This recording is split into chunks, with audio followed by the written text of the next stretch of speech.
Hello বন্ধুরা, পৃথিবীর আনাচে কানাচে ছড়িয়ে ছিটিয়ে আছে অদ্ভুত সব ঘটনা ও রহস্যময় সব ঘটনা।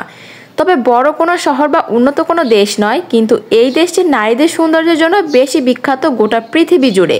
রূপবতী নারীদের দেশ বলা হয় কিন্তু এই দেশটিকে। এখানে যে নারীর দিকে তাকাবেন তার রূপে মুগ্ধ হয়ে যাবেন। বেশিরভাগই নারীরা কিন্তু বন্ধুসুলভ হয়ে থাকে। তবে প্রাকৃতিক সৌন্দর্য মোড় জোড়ানো এই দেশটিতে সব রয়েছে। এখানে অনেক ধরনের প্রাণী দেখতে পাওয়া যায়। শৌখিন ও বিলাসী মানুষকে এদেশে ভ্রমণ করতে বেশি দেখা যায়।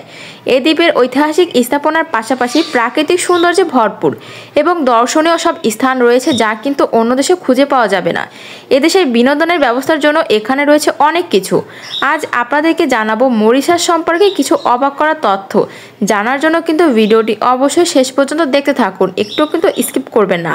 তার আগে আমাদের একটি ছোট্ট রিকোয়েস্ট, আপনি যদি আমাদের এই ছোট্ট মায়া জাদু চ্যানেলটিতে নতুন হয়ে থাকে তাহলে কিন্তু অবশ্যই চ্যানেলটি সাবস্ক্রাইব করে আমাদের পাশে থাকবেন। তো চলুন বেশি কথা না বলে আমরা ভিডিওটি শুরু করি। অপরূপ সৌন্দর্য দ্বীপরাষ্ট্র হচ্ছে মরিশাস, পূর্ব আফ্রিকার একটি দ্বীপময় রাষ্ট্র। এর পুরো নাম হচ্ছে রিপাবলিক অফ মরিশাস। এর রাজধানীর নাম হচ্ছে পোর্ট লুইস। এদেশের মোট আয়তন হচ্ছে 20 বর্গ কিলোমিটার।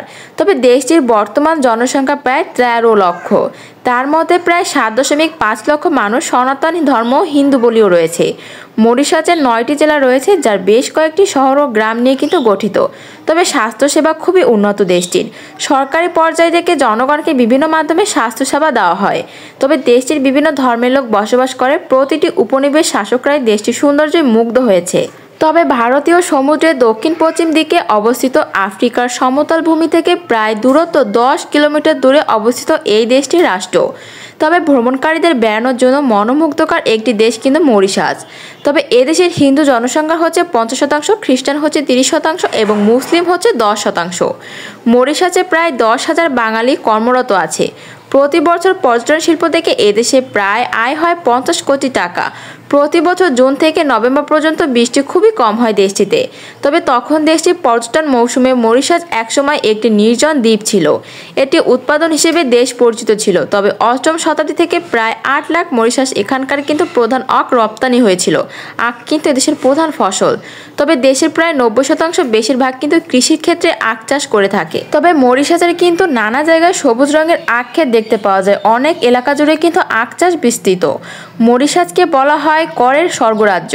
এখানে কিন্তু কোনো কোম্পানির পতন করে ও মুনাফা করলে মূলধনী আয়ের ওপর কর দিতে হয় না। নির্মল আবহাওয়া, স্বচ্ছ পানি ও পরিষ্কার পরিচ্ছন্নতার পরিবেশের জন্য এই দেশের লোকদের গড় আয়ু কিন্তু অনেকটাই বেশি হয়ে থাকে। আফ্রিকা মহাদেশের মধ্যে মরিশাস একমাত্র দ্বীপময় রাষ্ট্র যে দেশে কিন্তু পর্যটন শিল্প যথেষ্ট উন্নত। পর্যটনরা কিন্তু বহুবার যেতে বাধ্য হয় দেশটিতে।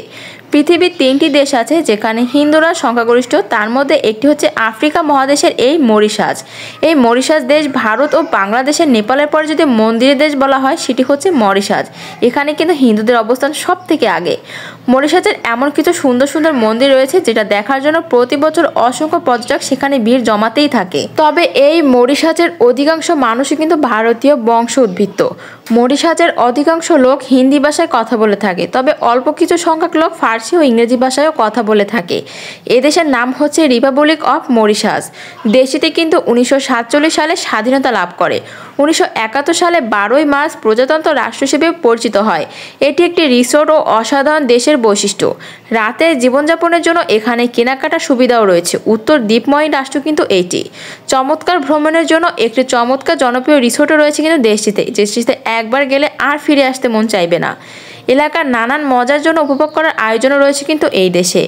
দেশটির চারপাশে সমুদ্র বিশিষ্ট এবং মধ্যে ভূমিতে উঁচু পাহাড় ও অগ্নিগিরির দ্বারা গঠিত। তবে দেশটির কিন্তু একটি বিচিত্র ভৌগোলিক পরিবেশ আর চারিপাশে নীল জলরাশি মরিশাসকে তুলে ধরেছেন। পর্যটকদের স্বর্গরাজ্য ইউরোপিয়ান, আফ্রিকা, ভারতীয় ও চাইনিজ লোকজন মিলেমিশে এ ভাষা তৈরি করেছেন কিন্তু দেশটিতে। তবে পরিবারের ভিতরে তারা নিজেদের পূর্বপুরুষদের ভাষায় কথা বলে থাকে। মরিশাসের প্রধান ধর্ম হচ্ছে হিন্দু ধর্ম। দেশে কিন্তু প্রায় অর্ধেক লোকই হিন্দু হয়ে থাকে। রাখি বন্ধন, দোলযাত্রা, গণেশ চতুর্থী ও শিবরাত্রি, দীপাবলির মতো অনেক উৎসব এগুলি এখানে কিন্তু উদযাপন করা হয়। সবথেকে বেশি এখানেই কিন্তু উদযাপিত হয়। হিন্দু ধর্মের প্রায় সকল উৎসব মরিশাসে সরকারি ছুটি থাকে। এছাড়াও কিন্তু দ্বীপটিতে মুসলিম ও খ্রিস্টান ধর্মের অনুসারীও রয়েছে। তারাও কিন্তু তাদের ধর্ম অনুসারে বড়দিন ও ঈদ উদযাপন করে থাকে। যার যার ধর্ম কিন্তু শেষে পালন করার সম্পূর্ণ ধরনের অধিকার রয়েছে দেশটিতে। তবে এই ক্ষুদ্রতম দেশটির কোনো সেনাবাহিনী না থাকলেও প্রায় 10,000-এর বেশি একটি বড় পুলিশ বাহিনীও রয়েছে। এই দেশের আইন কিন্তু অনেক কঠোর ও কঠিন হয়ে থাকে। অপরাধ করলেই কিন্তু পেতে হয় কঠিনতম শাস্তি। এই সমস্ত পরিচালনার দায়িত্ব রয়েছে কিন্তু এই প্রশাসনের হাতে। ভারত মহাসাগরের মধ্যে অবস্থিত ছোট্ট একটি দ্বীপরাষ্ট্রের অপরূপ সৌন্দর্যের জন্য বিখ্যাত। আফ্রিকা মহাদেশের অধীনে থাকলেও মরিশাস যেন এক টুকরো ভারত। দ্বীপটি সাদা বালি আর নীল জলরাশি মিলেমিশে রয়েছে একাকার করে। ভারতের শিল্প, সাংস্কৃতিক, খাদ্যাভ্যাস, ধর্মীয় আচার আচরণ সারা বিশ্বের ভ্রমণ পিপাসুদের কাছে এক অন্যতম স্থান কিন্তু এই মরিশাস। মরিশাস কিন্তু পর্যটকদের জন্য একটি স্বর্গরাজ্য বললেই চলে। তবে এই মরিশাস দেশের নারীদের সৌন্দর্যের কথা বললে কিন্তু একটি কমই বলা হবে। প্রত্যেকটি পুরুষকে মন কেড়েছে কিন্তু এই দেশের নারীরা। এই দেশের নারীরা এতটাই সুন্দর যে বারবার তাদের কাছে ছুটে আসতে চায় পুরুষেরা। তো বন্ধুরা, এই ছিল আমার আজকের ভিডিও। আপনাদের কাছে মরিশাস দেশটি কেমন লাগলো আর এই দেশের সুন্দরী নারীদের কেমন উপভোগ করলেন? সবাইকে খোদা হাফেজ।